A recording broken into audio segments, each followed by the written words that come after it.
Bonjour et bienvenue dans cet épisode spécial de la série Déchirer les voiles. C'est un épisode qui est spécial parce que d'abord je l'enregistre dans le studio de l'Académie de la Santé Intégrale parce que j'étais en train d'enregistrer la nouvelle vidéo de formation de l'Académie de la Santé Intégrale. Et parce que aussi, évidemment, elle ne sort pas un lundi, mais je l'ai enregistrée ce mercredi 17 janvier au matin et je la mets en ligne plus tard dans la journée du 17 janvier. Et la raison en fait pour laquelle j'ai décidé d'enregistrer cet épisode spécial dans la série, c'est que sous l'épisode de lundi 15 janvier, quelqu'un parmi vous m'a interpellé sur le fait que Ariane Bierrand faisait l'objet d'attaques, une nouvelle fois je dirais, mais cette fois-ci d'attaques de la part de quelqu'un qu'on pourrait considérer comme faisant partie de la résistance. Donc en fait, elle est attaquée par des propos diffamatoires et mensongers dans l'introduction du livre de Mehdi Belhaj Kassem, Nietzsche et la psychose occidentale. Et je n'étais absolument pas au courant de cet incident et de cette controverse, puisque je suis très concentré pour l'instant sur la création, sur la production des vidéos de l'Académie de la Santé Intégrale. Mais quand Monique m'a demandé si j'étais au courant de ce qui était tenu comme propos contre Ariane Bierrand dans le torchon publié par les éditions Fiat Lux. Je cite Monique, ce ne sont pas des propos qui étaient les miens, puisque moi je ne connaissais pas le livre en question. Eh bien, je lui ai demandé des précisions, je dis de quel torchon s'agit-il, donne-moi des informations, et elle m'a donné le lien d'une lettre qu'Ariane Bierrand a adressée aux vrais résistants. Et du coup, ça m'a donné l'envie d'enregistrer cette vidéo avec trois objectifs. Premier objectif, bien entendu, c'est d'exprimer mon soutien complet et entier, et je vous expliquerai pourquoi j'ai décidé de manifester mon soutien à Ariane Bierrand dans ce Xème épisode où elle se fait attaquer. Donc ça, c'est le premier objectif de ma vidéo d'aujourd'hui. Le deuxième objectif, dont je parlerai en premier lieu, c'est de vous livrer un certain nombre de réflexions que je me fais depuis le courant de l'année 2020. Donc ça fait, je dirais, ça ne date pas d'hier, que j'ai un certain nombre de réflexions à propos de ce mouvement que l'on qualifie de résistance. Et il est peut-être temps que je sorte de ma réserve concernant l'analyse que je fais de ce qui se passe au sein de la résistance dans le cadre de cette crise Covid, la crise ukrainienne, la crise climatique, la crise financière, la crise de la guerre avec le Hamas, etc., etc. Et n'en jetez plus, la coupe est pleine. Troisième objectif que je poursuis dans cette vidéo, c'est de vous recommander chaleureusement, de vous inciter même à adhérer à une association qu'Ariane Bierrand a fondée avec trois autres femmes que je vous présenterai tout à l'heure, qui est instituée pour défendre les droits fondamentaux de nos enfants. Voilà, donc comme ça, vous savez de quoi il s'agit, et maintenant si ça ne vous intéresse pas, vous attendez lundi prochain et le prochain épisode de Déchirer les voiles, mais je trouvais important, moi en tout cas, de prendre du temps alors que pour l'instant je suis vraiment très en retard déjà dans mon travail, mais je trouvais important de manifester mon soutien et ma solidarité vis-à-vis d'Ariane, que je ne connais pas personnellement, c'est-à-dire qu'on ne s'est jamais rencontrés. J'ai juste eu connaissance de son existence il y a 2-3 ans de cela, lorsqu'elle a commencé à publier ces chroniques du totalitarisme, puisque comme vous le savez, c'est un sujet que j'ai découvert à la faveur de la crise Covid, puisque je me suis surtout intéressé, comme je vous l'ai dit dans les épisodes précédents de Déchirer les voiles, que je me suis surtout spécialisé, moi, dans les jeux de pouvoir interpersonnels. Mais je ne me suis jamais intéressé à l'ingénierie sociale ou à l'étude du totalitarisme. Et donc, c'est comme ça que j'ai connu Ariane. Par la suite, je l'avais invitée pour participer à une émission dans le cadre de « On fait quoi maintenant ?», mais elle n'était pas disponible. Par contre, elle m'avait très gentiment envoyé en format numérique la 5e édition de son livre L'imposture des droits sexuels, que j'ai lu de bout en bout et que j'ai trouvé non seulement extrêmement pertinent, mais nécessaire à être connu, parce que je pense qu'une bonne partie du public et même une bonne partie des membres de la résistance ne sont absolument pas conscients des enjeux qui sont derrière la promotion, entre guillemets, de cette éducation à la sexualité qui est portée par l'ONU et l'OMS. J'ai lu également Le débat interdit, qu'elle a coécrit avec Vincent Pavant. Donc c'est ce bouquin-là. J'ai lu aussi Psychopathologie de la pédophilie et je suis en train de terminer Psychopathologie du totalitarisme, qui pour moi devrait être le livre de chevet de tous les résistants dignes de ce nom, parce que effectivement c'est un travail absolument remarquable qui lie et qui mêle à la fois la philosophie, donc toute une vision philosophique qu'Ariane est en mesure et en droit de développer puisqu'elle est diplômée en philosophie, mais aussi toute son expertise en psychologie et en psychopathologie.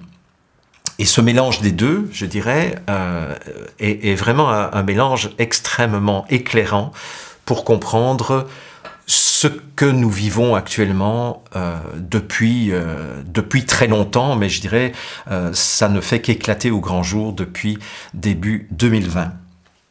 Bon, je suis complètement perdu déjà dans l'ordre dans lequel je voulais vous dire les choses, parce que je vous parle avec le cœur aujourd'hui, et du coup j'en perds un petit peu la structure que j'avais préparée, mais c'est pas grave, on va y revenir.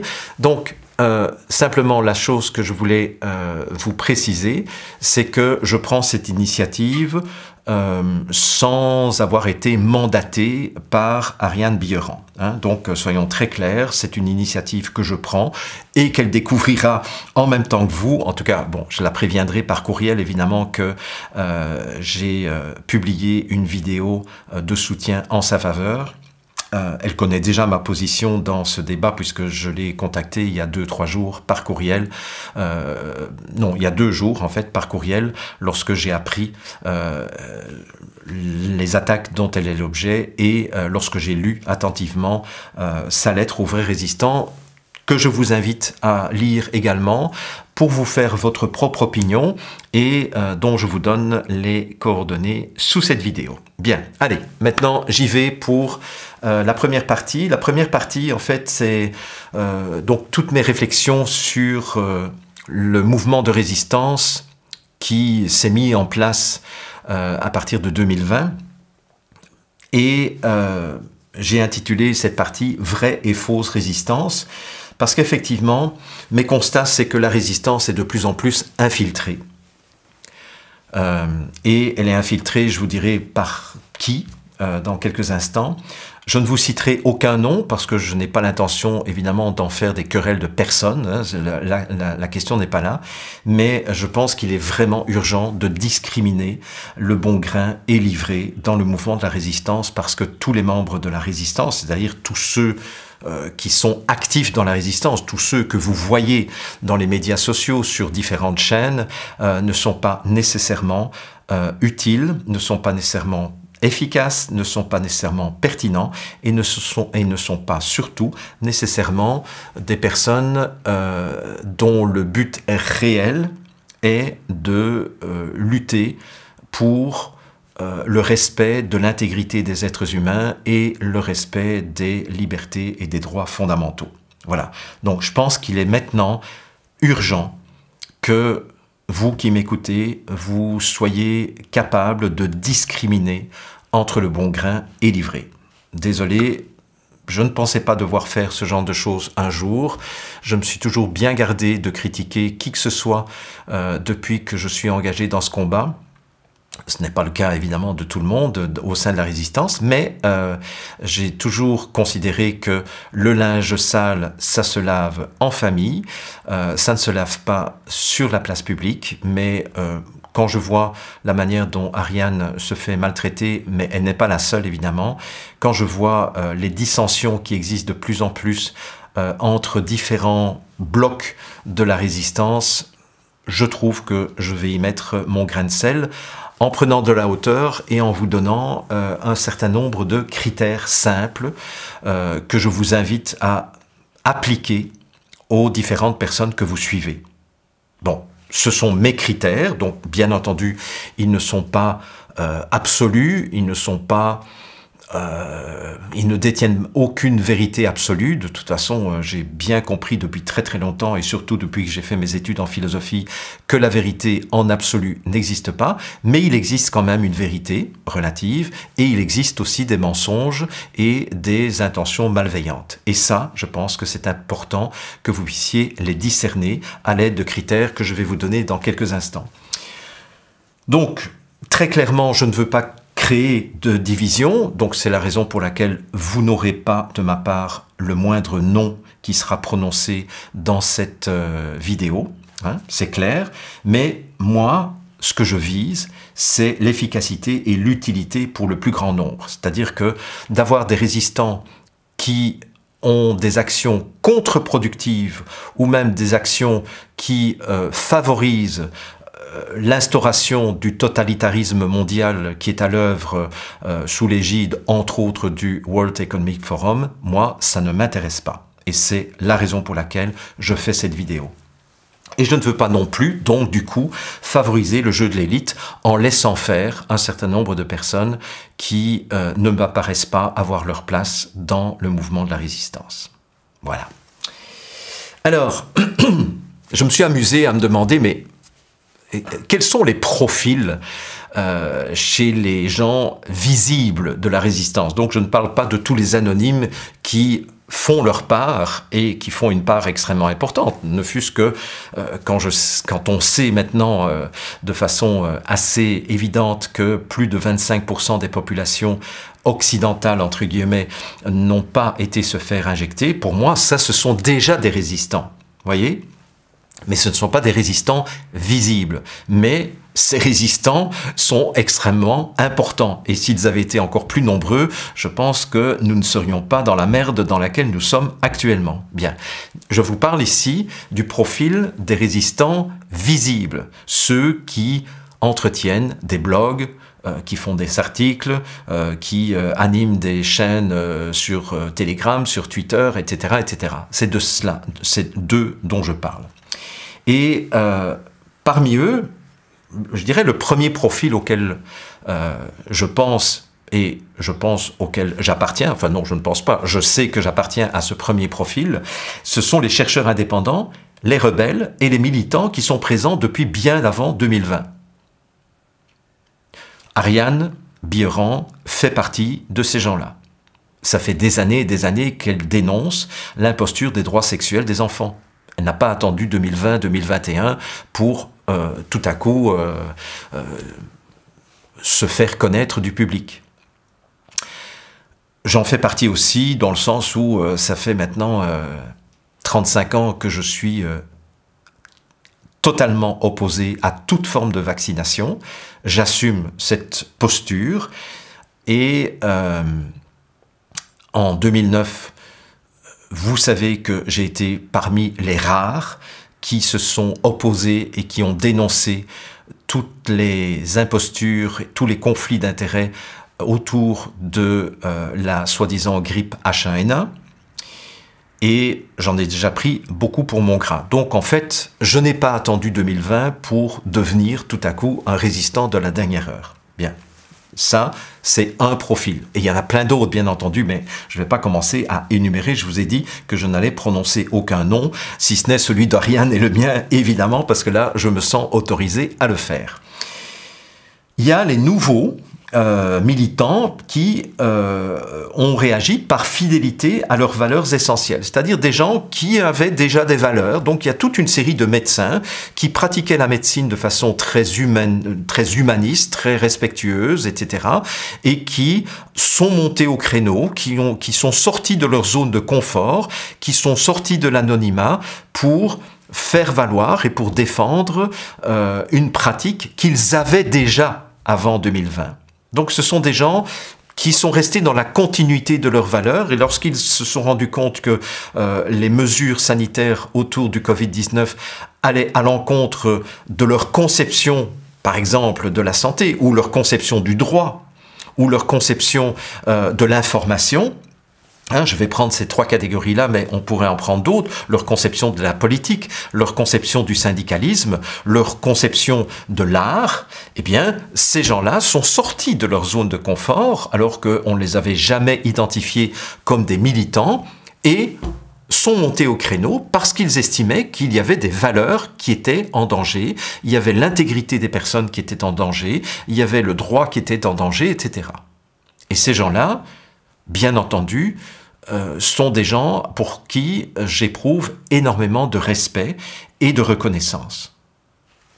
Même s'ils ont mis un peu de temps à réagir, mais je comprends.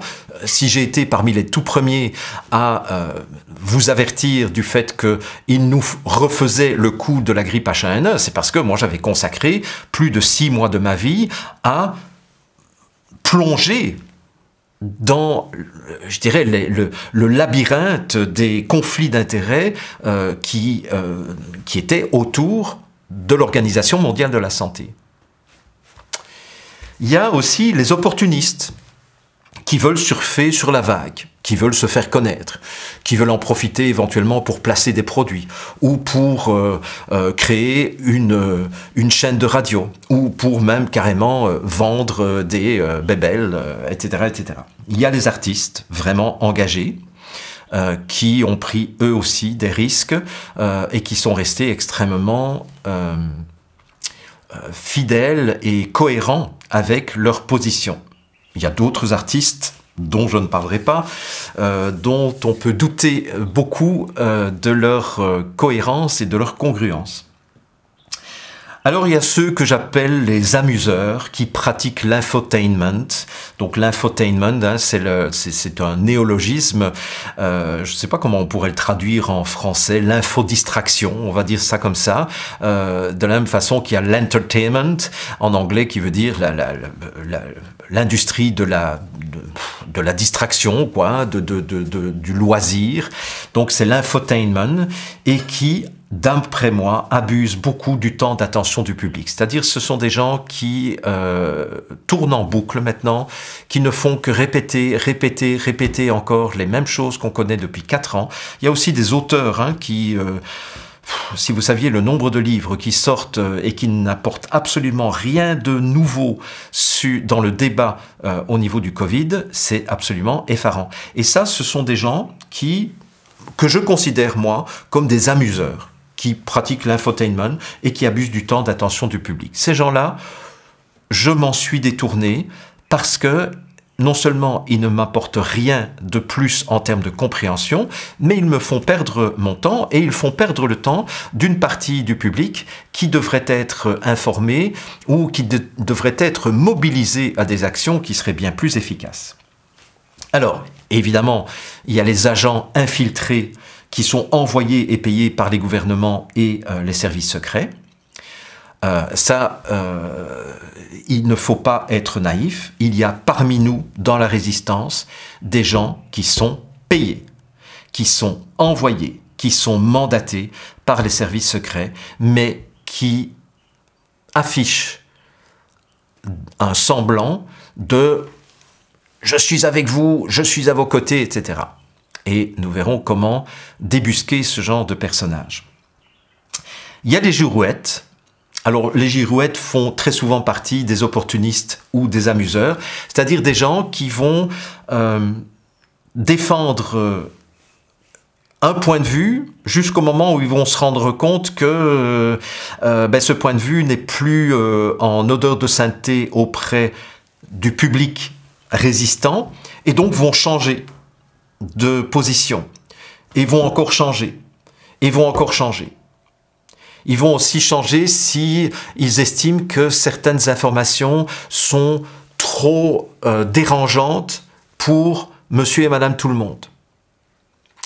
Je pense que vous en connaissez. Et alors, il y a aussi les semeurs de zizanie. Hein, c'est comme dans Astérix. Moi, j'ai adoré cet album qui s'intitulait La Zizanie. C'est un vieil album de la série à l'époque où Goscinny vivait encore. Et le semeur de zizanie qui s'appelait Caius Detritus, il est absolument délicieux parce que ça montre très bien comment il est possible de semer la zizanie. Et c'est clair que ces semeurs de zizanie peuvent parfois être des agents infiltrés, mais parfois ce sont des gens dont la psychologie est tellement, je dirais, tellement fragile qu'ils vont foutre la merde partout où ils passent. Et ça fait le jeu du pouvoir, ça fait le jeu de la minuscule minorité de psychopathes milliardaires. Alors, si vous voulez quelques critères, en tout cas moi j'ai réfléchi à quelques critères qui sont les miens, donc de nouveau je dis que ce n'est pas la vérité absolue, ce sont mes critères. Mais si ces critères vous intéressent, eh bien utilisez-les. Et je trouve intéressant de vous proposer ces critères sous forme de questions et pas sous forme d'affirmation ou de certitude. Parce que moi je ne suis pas, comme je l'ai dit très souvent, je ne revendique pas le statut de gourou, mais je revendique le statut de quelqu'un qui veut vous faire réfléchir, quelqu'un qui veut vous apporter des repères pour que vous puissiez vous faire votre propre opinion. Et donc, je vous propose 6 questions que je me pose chaque fois que je me pose la question, est-ce que j'ai envie de suivre les propos de telle personne? Est-ce que j'ai envie d'apporter ma caution à cette initiative ou cette personne ou pas? Voilà. La plupart du temps, quand je ne veux pas apporter une caution, je ferme ma gueule parce que justement, je ne veux pas être un facteur de division. Mais ceux dont j'estime qu'il est utile que vous les connaissiez, vous savez, si vous me suivez depuis 2020 au moins, et il y en a qui me suivent depuis bien plus longtemps, vous savez que je n'hésite pas à recommander de vous abonner à tel magazine, de suivre telle personne, d'acheter le livre de telle personne, etc. Et je précise encore une fois que je fais tout cela sans aucun conflit d'intérêt. Je ne gagne absolument rien, mais si ce n'est votre reconnaissance, et je gagne surtout votre confiance, puisque tout ce que je vous ai recommandé jusqu'à présent, je pense que vous n'avez jamais été déçu, parce que je n'ai jamais voulu recommander quelque chose en quoi je ne croyais pas. Ça va? Bien. Alors, allons-y pour les 6 critères. Premier critère, sous forme de question donc, est-ce que cette personne peut prouver qu'elle est constante dans ses prises de position? Et depuis longtemps, c'est-à-dire depuis bien avant 2020. Est-ce que cette personne peut prouver qu'elle est constante dans ses prises de position? Ça ne veut pas dire pour autant que quelqu'un ne peut pas, à un moment donné, faire une mise à jour de ces informations et de dire écoutez, là je me suis trompé, j'ai cru à la thèse de talananam, et là je me rends compte effectivement que ce n'est pas le cas. Donc ça, pour moi, ce sont des gens qui, malgré tout, sont constants, mais la plupart du temps, à ce moment-là, ils vont présenter leurs excuses en disant « Écoutez, là, je me suis trompé, je le reconnais, mais je ne disposais pas de toute l'information nécessaire. » Mais il y a beaucoup de personnes qui ne sont pas constantes dans leur prise de position, ou qui sont là depuis peu de temps, et tout à coup, on se demande d'où ils viennent et de quel lieu ils parlent. Deuxième critère, est-ce que cette personne fait preuve de cohérence et de congruence? Est-ce qu'il y a donc une cohérence entre les actes et les paroles? Comme on dit au Québec, Est-ce que les bottines suivent les babines, hein? Les bottines, vous voyez ce que c'est? Les babines, ce sont les lèvres. Donc, est-ce que les bottines suivent les babines? Comme on le dit en anglais, you walk the talk. Hein? Tu marches ta parole. Bon, est-ce que la personne est cohérente entre ses positions et ses actes? Vous voyez, si depuis des années, j'ai été un anti-vax notoire et assumé, il est clair que si j'avais été me faire vacciner, vous auriez pu, à juste titre, vous détourner de moi rapidement parce que je n'aurais pas été cohérent entre, d'une part, les positions que je défends vis-à-vis de la vaccination, mais ici c'était même pas une position anti-vax puisque ce n'était même pas des vaccins. Ça, le professeur Perron l'a très clairement dit assez rapidement, et il n'est pas le seul d'ailleurs. Je suis quelqu'un qui critique depuis des années les positions de la cancérologie classique. Il est clair que si un jour je suis atteint d'un cancer, jamais je n'irai me faire traiter en chimiothérapie, parce que j'ai suffisamment étudié la question pour savoir que c'est même pas une question de cohérence là, c'est une question de simplement de dire ok, je sais quels sont les avantages minimes et les inconvénients maximum de la chimiothérapie pour ne pas m'embarquer dans une telle démarche. Vous voyez, ça c'est ce que j'appelle moi la congruence. Ma compagne lisait un article hier qui apportait la preuve, mais elle n'a pas retrouvé le lien pour l'instant, mais dès que je le trouve, je le mettrai sous la vidéo, disant que, je crois que c'est 17 000 politiciens de différents pays occidentaux ont obtenu, tenez-vous bien, une dispense de vaccination pendant la crise Covid-19. 17 000 politiciens ont obtenu une dispense spéciale de vaccination. Et qui nous disait d'aller nous faire injecter?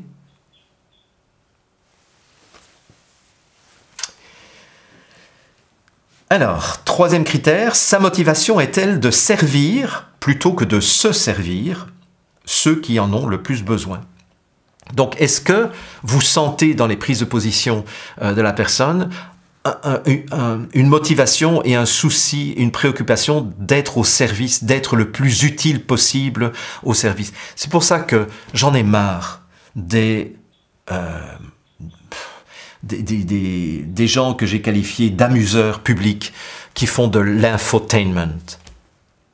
Parce que ces gens qui font de l'infotainment n'apportent absolument rien de concret, d'utile, de soutenant, de supportant pour le grand public qui souffre de plus en plus. C'est la raison pour laquelle j'ai créé la plateforme Solidarita, et je sais, parce que j'en ai régulièrement des échos, qu'il y a des milliers de personnes qui ont pu établir des petits réseaux locaux avec d'autres personnes, et ce sont devenus autant de cellules de soutien et d'entraide au niveau local. C'est pour ça que j'ai investi autant d'argent dans la plateforme de Solidarita. Parce que pour moi, quand j'ai entendu dans les manifestations les gens qui disaient « je me sens seul et je ne sais pas qui dans ma rue, dans mon village a les mêmes positions que moi », j'ai eu l'intuition, je me suis dit « ok, on va faire une plateforme où les gens pourront se repérer les uns les autres ». Et Solidarita existe toujours, d'ailleurs, vous pouvez toujours y aller pour identifier des personnes qui se trouvent dans la même région que vous. Est-ce que la personne défend la vérité sans compromis et sans aménagement, quelles que soient les conséquences pour cette personne? J'ai entendu un responsable d'une radio inviter différents membres de la résistance et leur dire « je veux te faire venir parce que tu es très connu et donc ça va apporter plus de visibilité à ma chaîne de radio, à ma station de radio, mais je ne veux pas que tu remettes en question la vaccination. Je ne veux pas que tu parles de ceci. Je ne veux pas que tu parles de ça. » Je suis désolé, mais des gens comme ça, je m'en suis totalement éloigné, je m'en suis totalement écarté, même si ils m'ont sollicité à plusieurs reprises pour intervenir sur leurs ondes. C'est clair que je ne vais pas intervenir, parce que c'est clair que je ne vais pas me taire sur les vérités dérangeantes.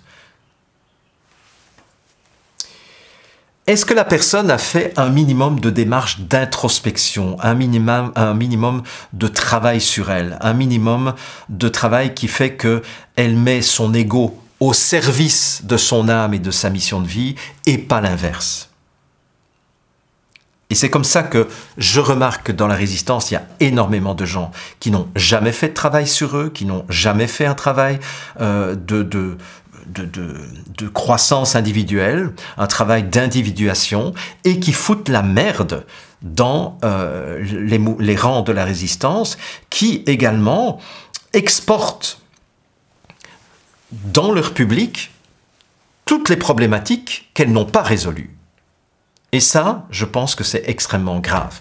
Quand on veut être un militant et quand on prend la responsabilité d'une parole publique, on a tout intérêt à, entre guillemets, se faire suivre, ou en tout cas à avoir travaillé sur soi suffisamment en profondeur pour ne pas exporter nos propres problématiques personnelles dans un lieu public.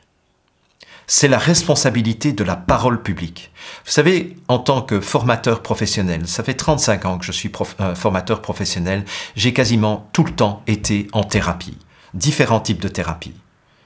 Après la grippe H1N1, j'ai décidé de refaire une psychanalyse jungienne que je viens d'interrompre en 2019. Donc c'est de début 2010 jusqu'à fin 2019 que j'ai eu le privilège de travailler sur mes ombres, travailler sur mes points aveugles avec l'aide d'un thérapeute exceptionnel qui était psychanalyste jungien. Et je l'ai fait essentiellement parce que je n'ai pas envie de vous polluer avec mes propres problématiques. Dernière chose, et je pense qu'on peut en dire la même chose d'Ariane Billeran, bien entendu. Est-ce que la personne propose des actions ayant un impact réel, utile, efficace contre le déferlement totalitaire, ou est-ce que la personne est là pour servir son propre agenda? Voilà. Donc, je vous donne ces 6 critères. Vous pouvez faire une capture d'écran si vous voulez. Je le mets en grand écran pour l'instant, pour que vous ayez ça à portée de main, pour que vous réfléchissiez aussi à qui vous avez envie de continuer à donner votre confiance et surtout votre temps. Parce que c'est ça qui est dramatique aujourd'hui, c'est que si vous perdez votre temps avec des gens qui ne répondent pas à ces 6 critères, je pense que vous ne faites pas avancer les choses dans le sens d'action efficace contre le déferlement totalitaire. Voilà, c'était la partie la plus longue. Maintenant, je vous propose de passer à la deuxième partie, consacrée donc à mon soutien à Ariane Billeran, mais je ne veux pas en faire une victime non plus. Elle ne se considère pas non plus comme une victime, mais à un moment donné, comme on dit au Québec, ça va faire le niaisage. Ça va faire le niaisage parce que on a autre chose à faire, nous les vrais résistants, que de passer notre temps à nous justifier, à nous défendre, à nous expliquer, surtout quand les attaques viennent de l'intérieur de la résistance. Vous voyez, que les attaques viennent de l'extérieur, comme je vais vous le montrer dans quelques instants, très rapidement, et je ne vais pas m'appesantir là-dessus. Bon, ça fait partie du jeu. Hein, il y a les journalistes, les fact-checkers, etc., qui sont d'un côté de la barrière, et puis il y a nous de l'autre côté. Bien. Hein, sachant qu'il y a peut-être des infiltrés de leur part qui sont dans nos camps, mais ça, à nous, à faire le ménage en interne et à la limite sans vous emmerder. Mais quand on est obligé de passer du temps à se défendre vis-à-vis de ceux dont on pensait qu'ils étaient des collègues, des partenaires de combat, ça devient extrêmement pénible et c'est pour ça que je fais cette vidéo également. Parce que quand je vois les propos qui sont tenus dans les premières pages du livre de Mehdi Belhach Kassem, Nietzsche et la psychose occidentale du nazisme au transhumanisme. Franchement, si Mehdi Kassem est le grand philosophe qu'il prétend être, d'après ce que j'ai vu, il est philosophe autodidacte, mais ça ne discrédite absolument pas pour moi le personnage, puisque moi-même, je suis autodidacte dans un certain nombre de domaines de savoir, sans avoir de diplôme universitaire. Donc là n'est pas mon propos. Mais si vraiment il est le philosophe, c'est-à-dire l'amoureux de la sagesse qu'il prétend être, en quoi est-ce que ça apporte quelque chose à son analyse de 200 pages à propos de la psychose occidentale, les positions de Nietzsche, dont certains commentateurs de Nietzsche prétendent qu'il a été l'inspirateur du nazisme? En quoi est-ce que son livre a besoin de diffamer et d'attaquer Ariane Billeran dans son introduction? C'est quoi la plus-value? En quoi est-ce qu'il a besoin de s'opposer à quelqu'un dont il est peut-être jaloux du succès? Je n'en sais rien.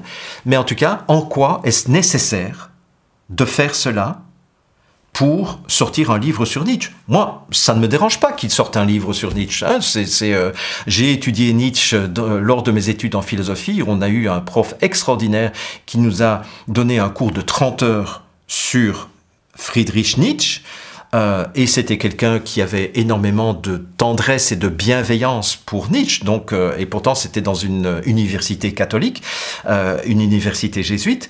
Mais je vous avoue qu'il m'a transmis mon amour de la philosophie nietzschéenne, et quand on me demande quels sont mes deux philosophes favoris, je réponds toujours Socrate et Nietzsche. Et si on m'en demande un troisième, je réponds très souvent Descartes, mais le Descartes qu'on ne connaît pas. Bien, mais quand vous voyez ce qui est en train d'être fait à ce propos, et je vais reprendre aussi le fait que ce livre, qui est un livre de philosophie, est en train d'être relayé de façon élogieuse de personnes qui se sont positionnées contre Ariane dans un événement précédent, je me demande pourquoi. Pourquoi est-ce que ces gens qui, soi-disant, font partie de la résistance, pourquoi est-ce que ces gens font la promotion d'un tel livre qui règle des comptes en public à partir d'un événement qui était un événement tout à fait privé? Je vous assure que je suis extrêmement choqué, et c'est ça qui m'a donné l'énergie de prendre du temps pour préparer mon diaporama. J'ai passé 3 heures ce matin à préparer ce diaporama, pour enregistrer, pour monter, pour le mettre en ligne et pour vous avertir de l'existence de cette vidéo. Mais plus les courriels que j'ai envoyés à Ariane Billeran lundi soir et mardi. Parce que, évidemment, Ariane n'en est pas à la première attaque lorsqu'elle a défendu Olivier Soulier au sein du Conseil scientifique indépendant. Ça lui a valu de se faire attaquer, comme d'autres personnes se sont fait attaquer, parce qu'elles ont pris la défense d'Olivier Soulier contre d'autres personnes. De nouveau, là, ça me laisse confus, je dirais, mais quelles sont alors les véritables intentions des personnes qui dirigent et qui animent le Conseil scientifique indépendant? Est-ce que ça fait de cela Olivier Soulier comme étant un être parfait et saint? Non, mais la manière dont il a été maltraité me semble tout à fait suspecte.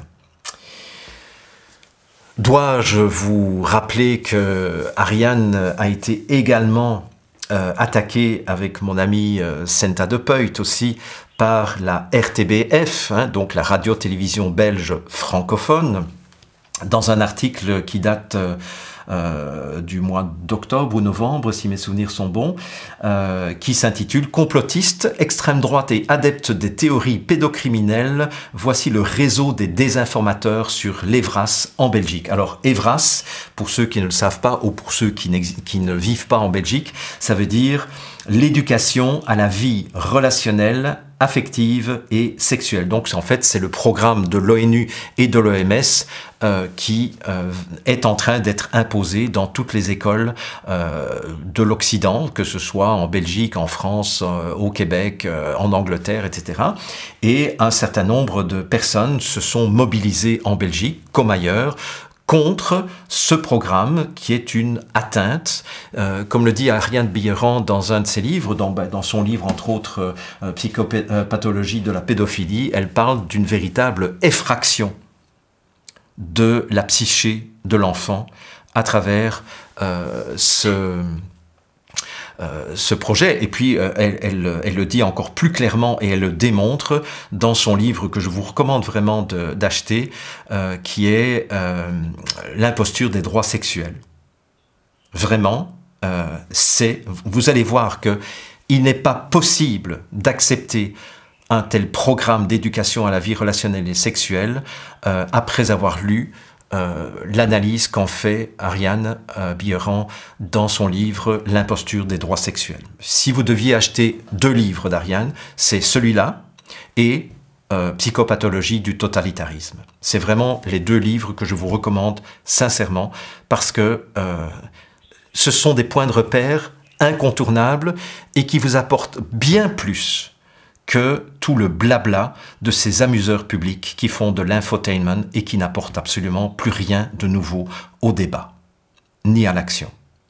Donc, plutôt que de perdre votre temps avec ces gens-là, prenez quelques heures de votre temps pour lire les ouvrages d'Ariane. Et donc, dans cet article de la RTBF, je vous donne un tout petit extrait de cet article absolument nauséabond et j'ai souligné en rouge les différentes figures de style qui sont utilisées sur le plan littéraire pour discréditer le travail de quelqu'un qui est au front depuis des dizaines d'années et qui est l'auteur d'une trentaine d'ouvrages sur la question. Écoutez ça. Donc, sous son nouveau nom, Zèbre, c'est une des associations belges qui lutte contre le programme d'Evras, a d'emblée diffusé des articles de contre-vérité sur l'Evras. Voilà. Donc, on met bien, regardez comment c'est fait hein, au niveau de la structure. Il faut vraiment faire de l'analyse de texte pour se rendre compte de la perversité de ces soi-disant journalistes. Donc, en fait, c'est la méthode du sandwich. Hein, c'est une méthode qui est très connue en manipulation. On met un élément au début, on met un élément à la fin, et au milieu, on expose ce qu'on veut démolir. Regardez, le premier élément, c'est contre-vérité. Et le dernier élément que j'ai souligné dans ce-là, c'est ces contre-vérités relayées par Zeb ne sont pas les premières. Voilà, donc on sait que tout ce qui va se trouver au milieu des deux, eh bien, ce sont des contre-vérités. Et qui est dans les contre-vérités? Eh bien, par exemple, hein, un exemple pris au hasard, le média a interviewé la philosophe et psychopathologue française Ariane Billeran, fervente opposante à l'éducation à la sexualité. Déjà, d'utiliser le mot fervente opposante, c'est déjà un petit peu, bon, pas trop, mais un petit peu déjà, diffamatoire et en tout cas, il y a une connotation, si vous voulez, négative. Mais dans cette interview complaisante, donc ce qu'on nous fait croire, c'est on a été très gentil avec Ariane, on l'a pas trop secoué, on n'a pas été aller la confronter dans ces derniers retranchements là. C'est une interview complaisante. Ariane Billeran présentée comme experte. Ah oui, tout à coup, quelqu'un qui a publié une trentaine de livres sur, dont plusieurs commencent par Psychopathologie 2, elle est présentée comme une experte. Ah oui, donc elle n'est peut-être pas une experte. On laisse le doute planer. alerte sur le traumatisme psychique, nanana, etc. Et donc, ils reprennent un paragraphe suivant où ils disent, elle explique que l'OMS recommande la découverte de la sexualité des enfants en compagnie d'adultes dits partenaires, ce qui sous-entend des motivations pédophiles.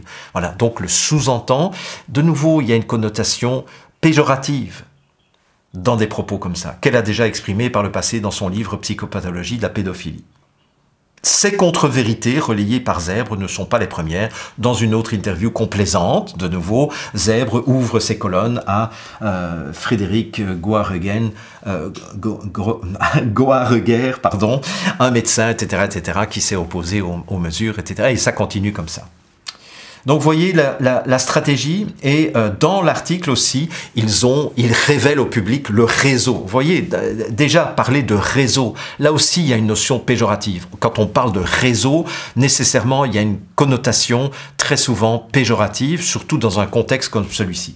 Ben, regardez le nombre de mots péjoratifs dans la présentation de cet organigramme. Réseau, complotiste anti-Covid, adepte, théorie pédocriminelle, hein, donc on dit que ce sont des théories, c'est pas une vérité non, c'est les théories pédocriminelles.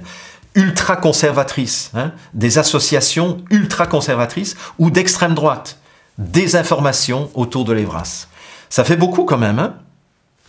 Et quand vous voyez, et alors donc c'est une cartographie interactive, donc si vous cliquez sur qui dans ce réseau est actif dans la défense de l'enfance, bon, vous cliquez sur le petit point et vous voyez apparaître uniquement ceux qui sont dans la défense de l'enfance. Et je me suis amusé à cliquer sur les différents points. Adepte des théories pédocriminelles, pratiquement tout le monde est dedans. Complotisme Covid, il y en a pas mal qui sont dedans aussi. Médias alternatifs ou complotistes, hein. Donc vous voyez l'amalgame aussi. Alternatif ne veut pas dire nécessairement complotiste, qui de toute façon ne veut absolument rien dire, mais et extrême droite ou droite extrême, proche de milieux conservateurs ou religieux. Bon, ben, avec ça, on ratisse extrêmement large. Donc, et quand on clique sur l'image de chaque personne, eh bien, on a une présentation succincte, parce que évidemment les journalistes de la RTBF, ils savent qu'ils s'intéressent à des gens qui ne lisent plus. Donc les gens vont aller juste voir le réseau, ils vont cliquer, parce que ça c'est interactif, hein, c'est ludique, c'est l'entertainment, c'est l'infotainment de nouveau. Et donc si on clique sur la pastille avec la photo d'Ariane, eh bien on voit Ariane Billeran, psychologue et philosophe française. Elle se présente comme experte. Hein, elle se présente. De la perversion du pouvoir, ces prises de position contient de nombreuses contre-vérités sur l'Evras. Bon, ben merci à la RTBF. Je me suis amusé aussi à cliquer sur la photo de Sainte-Abe de Peut, qui se présente comme journaliste. Voilà, alors qu'elle est journaliste diplômée de l'université de Louvain-la-Neuve, si mes souvenirs sont bons. En tout cas, elle est diplômée. Non, mais elle se présente comme journaliste. Merde! C'est un diplôme qu'elle a. C'est vraiment active dans le complotisme autour du Covid et défend la thèse des réseaux pédocriminels, nanana, etc. Au mois de mai 2020, la RTBF avait déjà consacré un article contre moi, hein, coronavirus, et une émission d'ailleurs avec un soi-disant expert de l'Université libre de Bruxelles, comment fonctionne la théorie du complot du Belge Jean-Jacques Revker, et j'ai souligné là aussi en un paragraphe tous les aspects péjoratifs et négatifs. Un Belge exilé au Québec. Je ne suis pas exilé au Québec. J'ai émigré au Québec. Je n'ai jamais dû fuir la Belgique, où je suis retourné depuis lors une trentaine de fois. Non mais il faut arrêter de déconner. Si je suis exilé, je ne reviens pas en Belgique tous les 6 mois quand même, depuis 2004. Il se présente comme conférencier et formateur, donc on en doute, et il déclare avoir fait des études en physique quantique. Il déclare avoir obtenu une bourse, il prétend avoir aussi un diplôme en pédagogie, et il prétend avoir fait 2 ans d'études en philosophie générale. Et évidemment, ce genre de propos est relayé dans ma page Wikipédia. Hein. Il dit avoir fait des études de physique quantique, hein, mais quand on voit ma page Wikipédia, elle vaut son pesant de cacahuètes. Bon, pour ceux qui douteraient encore, voilà le scan de mon diplôme de licence de la Faculté des Sciences, délivré le 30 juin 1983. Donc après 4 ans d'études, et j'ai terminé mes études avec grande distinction, une moyenne de 17 sur 20 dans l'ensemble de mes cours. Voilà.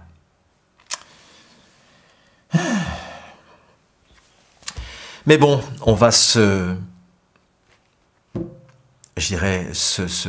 rassurer en citant Félix Leclerc, ce grand poète et chansonnier québécois, qui disait « Être haï des imbéciles est un compliment, en être aimé est presque une insulte. » Donc, quelque part, tant que je serai haï des imbéciles et que je ne serai pas aimé par eux, je considérerai que c'est un compliment et un gage de mon intégrité. Troisième et dernière partie de cette vidéo assez longue, je m'en excuse, mais je pense que c'est vraiment nécessaire. Eh bien, c'est de vous inviter, de vous inciter, de vous encourager chaleureusement, et de nouveau, je n'ai aucun conflit d'intérêt dans cette affaire, de rejoindre et d'adhérer à une association qui s'appelle l'Organisation nationale éthique, santé et transparence, Honest, qui a notamment pour but de faire respecter les principes humains, le droit au respect de l'intégrité du corps humain, du psychisme et de la dignité humaine, la protection des droits de l'enfant et des personnes vulnérables, les principes d'éthique et de moralité. Je pense que tout est dit dans cette présentation. Et Honest, j'aime bien le jeu de mots, hein, Honest, qui a un très très beau logo d'ailleurs, j'aime beaucoup. Et donc alors ils ont une chaîne YouTube, ils ont une chaîne Telegram, ils ont une chaîne Twitter, ils ont une chaîne Odyssey, etc. Donc je vous laisse toutes les, toutes les informations sous cette vidéo. Et la présidente d'Honest, c'est quelqu'un que vous connaissez bien, si vous avez suivi l'actualité évidemment, c'est Maître Virginie Dea Rojo Recchia, qui est avocate titulaire de plusieurs masters, et elle a des masters en droit européen international, droit commercial international et droit de l'exportation. Elle a droit, comme moi, à une chronique dans Conspiracy Watch, mais bon, on ne va pas s'attarder là-dessus. Donc Ariane, c'est peut-être intéressant de rappeler qu'elle est normalienne, philosophe, psychologue clinicienne, titulaire de plusieurs masters en philosophie morale et politique, psychologie professionnelle, psychologie, recherche, lettres classiques, docteur en psychologie clinique et psychopathologie, un PhD, ancienne chargée de cours à l'université, expert. Donc quand on dit « elle se prétend » ou « elle se présente comme experte », je trouve ça extrêmement coupable de mauvaise foi d'agir de cette façon-là pour des journalistes soi-disant professionnels. Il y a aussi Laurence Kayser, qui est belge, qui est détentrice, elle aussi, d'un PhD, qui est docteur en médecine et gynécologue obstétricienne. Donc, vous voyez son pédigré, il n'est pas triste non plus, et elle était présente à la Victoire des Fourmis à Namur en avril 2023, où j'étais présent, comme exilé revenant en cachette dans son pays parce que j'avais peur d'être arrêté. Et il y a une quatrième personne que je ne connaissais pas, c'est la seule que je ne connaissais pas, qui est maître Katia Sondak, qui est docteur en droit, maître de conférences à l'université dans le sud de la France. Voilà, ce sont ces 4 personnes qui ont fondé Honest, et je vous recommande chaleureusement, vraiment, parce qu'elles en ont besoin, enfin elles en ont besoin, c'est pas elles qui en ont besoin, elles ont besoin de votre soutien et de votre cotisation de membre qui est de 15 € seulement. Évidemment, si vous avez plus les moyens, vous pouvez faire un don à l'association, mais sinon, la cotisation annuelle est une cotisation de 15 €. Et sincèrement, j'espère que parmi vous, il y aura au moins, allez, je vais dire, 2000 personnes qui vont prendre leur cotisation de membres dans cette association qui est en train de lutter pour faire respecter en priorité la protection des enfants et des personnes fragiles. Alors, si vraiment vous tenez à ce que le monde ait un avenir, il est extrêmement important que nous protégions les enfants d'actes traumatiques, enfin d'actes traumatisants. Parce que c'est sur cela que se fait le lit du totalitarisme. Vous savez, les dirigeants qui font partie de cette minuscule minorité de psychopathes, s'ils sont aussi malveillants vis-à-vis de la population, c'est parce que la plupart d'entre eux ont subi volontairement des traumatismes dans leur petite enfance, de telle sorte qu'ils ne soient plus capables de compassion, qu'ils ne soient plus capables de sentiments d'appartenance et de lien avec la population qu'ils martyrisent par ailleurs. Il faut avoir été traumatisé dans sa petite enfance pour mettre en place un système totalitaire. Et j'aimerais bien qu'un jour des chercheurs se penchent sur cette question et aillent fouiller dans l'enfance de tous ces gens qui sont en train d'essayer d'instaurer la déferlante totalitaire. Donc si nous voulons un avenir au niveau de la société, nous devons éviter à tout prix que nos petits-enfants ou nos enfants, s'ils sont en bas âge, soient eux-mêmes traumatisés, de telle sorte qu'on en fera dans 20, 30, 40 ans des braves sujets collaboratifs, collaborateurs, délateurs, qui feront de cette humanité un véritable cauchemar. C'est ça pour moi l'enjeu. C'est pour ça que je soutiens l'Honest. C'est parce que je sais que laisser faire le programme d'éducation à la sexualité tel qu'il est conçu actuellement sur des bases complètement fausses et inexistantes sur le plan scientifique au niveau de la sexualité infantile, si on laisse faire ça, ça veut dire qu'on permet que la génération future de dirigeants de ce monde soit une génération traumatisée et donc qui sera capable des pires exactions vis-à-vis du reste de la population. C'est ça qui est en train de se jouer. Et parmi toutes les initiatives que je connais, je pense que Honest fait partie des meilleures initiatives qu'il faut absolument soutenir. Est-ce que c'est clair ? Voilà. En tout cas, d'avance, je vous remercie et je vous donnerai des nouvelles dans quelques semaines pour vous faire part du nombre d'adhérents supplémentaires que Honest a enregistrés à partir de ce 17 janvier 2024. Voilà, eh bien je pense avoir terminé ce que j'avais préparé pour vous. Ça fait pratiquement 1 heure que je vous parle. Merci de diffuser, pas nécessairement cette vidéo, mais en tout cas de diffuser la lettre ouverte d'Ariane aux vrais résistants. Merci d'acheter ses livres, d'aller sur son site internet arianepilleran.com, je pense, et surtout, merci d'adhérer à Honest. Je pense que ça, c'est la chose la plus importante que vous ayez à faire pour aujourd'hui et pour le bien de l'humanité, pour le bien surtout du futur de l'humanité. À très bientôt et je vous retrouve lundi prochain pour reprendre le cours normal des éditions, des épisodes de Déchirer les voiles. À très bientôt et merci beaucoup.